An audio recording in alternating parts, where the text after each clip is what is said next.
The U sound made by the spelling pattern U-E.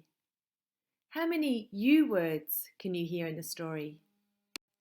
Hugh the hippo had a big project due for hippo school, but he didn't have a clue how to do it. So he asked his older sister, Sue, to come to his rescue.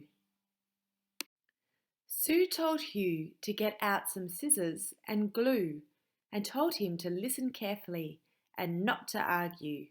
She was a bossy big sister.